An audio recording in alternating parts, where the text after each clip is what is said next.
তো নমস্কার বন্ধুরা, কেমন আছো সবাই? আশা করছি সবাই ভালোই আছো। আর অনেকেই হয়তো ভাবছো যারা আমার ভিডিও দেখতে যে দাদা তুমি এতদিন কোথায় চলে গিয়েছিলে, কি করছিলে? 3 মাস, প্রায় 3 মাসের মতো কোনো ভিডিও নেই, কি করছিলে? কোনো ইন্ডিয়ান ফুটবল নিয়ে আপডেট নেই। যারা হয়তো আমার ভিডিও দেখতে তাদের মনেই প্রশ্নটা আসবে। তো ভাই, তাদেরকে বলি যে কিছুই করিনি, বাড়িতেই ছিল। জাস্ট ইন্ডিয়ান ফুটবল নিয়ে কিছু ছিল না বলে ইন্ডিয়ান ফুটবল নিয়ে বিরক্তি হয়ে গিয়েছিলাম, তাই আপডেট দেওয়া বন্ধ করে দিয়েছিলাম।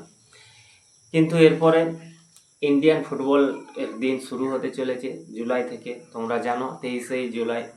অনেকেই জেনে গেছো, যে যারা ইন্ডিয়ান ফুটবলকে ভালোভাবে ফলো করো তারা সবাই জেনে গেছে যে 23শে জুলাই থেকে আমাদের যে ডুরান্ড কাপ দিয়ে শুরু হবে 23শে জুলাই। এবং ছোটোখাটো ট্রান্সফার নিউজ আপডেট বেরিয়ে আসছে। তো এরপরে সেই সব নিয়ে আলোচনা করব। প্লাস ফিফা ওয়ার্ল্ড কাপ চলছে, বলো কারা কারা দেখছো ফিফা ওয়ার্ল্ড কাপ? তারা অবশ্যই কমেন্ট করে জানাবে যে ফিফা ওয়ার্ল্ড কাপ। আর আমাদের বাঁকুড়ায় ওয়ার্ল্ড কাপকে নিয়ে যদি উন্মেদনা দেখো, তাহলে কি বলবো, আমাদের বাঁকুড়াতেও যে ওয়ার্ল্ড কাপ নিয়ে এত উন্মেদনা, এত ভালোবাসা, ফুটবলের প্রতি এত ভালোবাসা, সেটা যদি তোমরা দেখো, আমি তোমাদেরকে ভিডিওতে দেখাবো যে কি করেছে। তো তোমরাও ভাববে যে হ্যাঁ, বাঁকুড়ার মতো জায়গা তো ফুটবলের প্রতি এত ভালোবাসা থাকার পরেও, গ্রাম লেভেলে এত ফুটবলের প্রতি ভালোবাসা থাকার পরেও কেন আমাদের ইন্ডিয়ান ফুটবল এখনো পর্যন্ত ফিফা ওয়ার্ল্ড কাপের মতো একটা টুর্নামেন্টে, যেখানে ওয়ার্ল্ডের টপ টপ টিম যেখানে খেলতে দেখতে পাই, সেখানে কেন আমরা এখনো পর্যন্ত কোয়ালিফাই করতে পারছি না? ভাই, যদি তোমরা দেখো আমাদের বাঁকুড়াতে ফুটবলের প্রতি ভালোবাসা দেখো, অবশ্যই তোমরা বলবে। তো তার আগে, ভিডিও শুরু করার আগে একটা কথাই বলবো, যে যদি আমার চ্যানেলে কেউ নতুন এসে থাকো, চ্যানেলটি অবশ্যই সাবস্ক্রাইব করে নেবে, কারণ আমি ইন্ডিয়ান ফুটবল রিলেটেড ভিডিও আমি আপডেট দেবো। তো প্লিজ সবাই চ্যানেলটি সাবস্ক্রাইব করে নেবে। তো ভাই, একটা তো দারুণ ইস্ট বেঙ্গল সমর্থক যারা রয়েছে তাদের জন্য তো একটা দারুণ খবর রয়েছে, যে অ্যান্থনিও লোপেস হাবাস তাদের হেড কোচ হয়ে গেছে।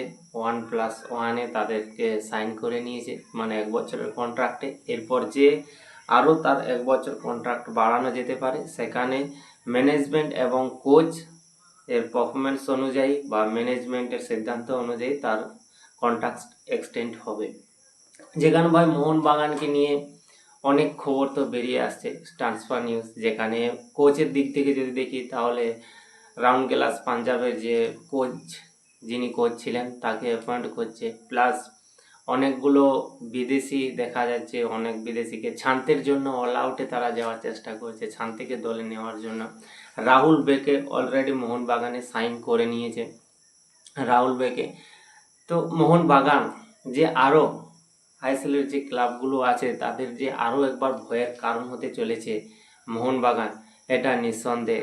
কারণ যত যা দামি দামি প্লেয়ার, যত যা ভালো ভালো প্লেয়ার, সবাইকে মোহনবাগান নিতে চাইছে, একটা থ্রেট দিতে চাইছে যে পাঙ্গা নিও না। এর আগের সিজনে আমরা দেখেছি যে মোহনবাগানের সাথে খেলতে কেউ ভয় খাচ্ছিল না, মোহনবাগানের সাথে খেলতে কেউ ভয় খাচ্ছিল। কিন্তু এর আগের সিজনে দেখি, সেখানে অনেক কোচই বলেছিল যে মোহনবাগানের সাথে খেলছি, এটাই গর্বের বিষয়। অনেক কোচই বলেছিল, কিন্তু এর আগের সিজনে আমরা মোহনবাগানের সাথে, মানে মোহনবাগান যে টিমগুলোর সাথে ভাই উইন হওয়ার কথা, সেই টিমগুলোর সাথে ড্র করছে, নয়তো হেরেছে। হ্যাঁ, যদিও টেবিলে সেকেন্ড ফিনিশ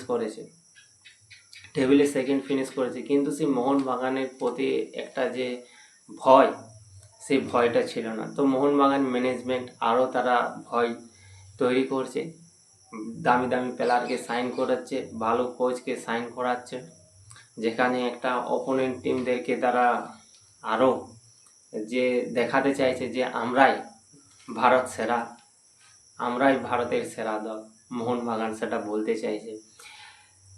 তো এই কথাগুলোই বলার ছিল।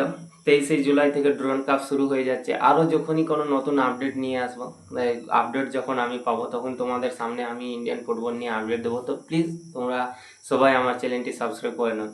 আর যদি তোমরা বাঁকুড়াতে যদি ওয়ার্ল্ড কাপের প্রতি ভালোবাসা দেখো, দেখো আমি এখন একটা ভিডিও চালাচ্ছি, এই ভিডিওতে দেখো ভাই ব্রাজিল, পেছনে তোমরা দেখতে পাচ্ছ, এই যে ব্রাজিলকে নিয়ে আমাদের বাঁকুড়ায় এত উন্মেদনা, এত উন্মাদনা, কি বলবো। দেখো ফিফা ওয়ার্ল্ড কাপ, আমরা ভাই ফুটবল খেলতে সবাই ভালোবাসি, ফুটবল দেখতে ভালোবাসি, কিন্তু আমাদের কান্ট্রি, আমাদের ইন্ডিয়া ফিফা ওয়ার্ল্ড কাপের মতো টুর্নামেন্টে নেই বলে আমরা হয়তো সেইভাবে সাপোর্ট করতে পাইনি। আমরা দেখতে আমাদের ভাই ট্যালেন্ট, রিসেন্টলি একটা বাজাজ স্যারের পডকাস্ট এসেছে রাজ শাসমির সাথে, যেখানে রঞ্জিত বাজাজ বলেছে যে আমাদের সিস্টেম ট্যালেন্টদের শেষ করে দিচ্ছে, কিল করে দিচ্ছে। আমরা ওয়ার্ল্ড কাপে এখনো পর্যন্ত কোয়ালিফাই করতে পারিনি, তার একমাত্র কারণ হলো আমাদের সিস্টেম ট্যালেন্টকে শেষ করে দিচ্ছে। তোমরা জানো কোমল ঠাটা আন্ডার-17 যে টিমের মধ্যে ভিনিসিয়াস জুনিয়র ছিল ব্রাজিল, সেই ব্রাজিলের এগেনস্টে কোমল ঠাটা গোল করেছে। তো সেই প্লেয়ারটা এখন কোথায় আছে, কোথায় খেলছে আমরা কেউ জানি না সেই প্লেয়ারটার কি।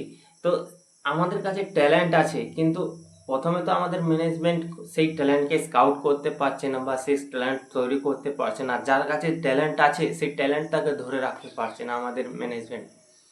হ্যাঁ, একটা পজিটিভ নিয়ে এসেছে, যেখানে একটা পজিটিভ মানে করেছে চেঞ্জ, যে অল ইন্ডিয়া ফুটবল ফেডারেশন থেকে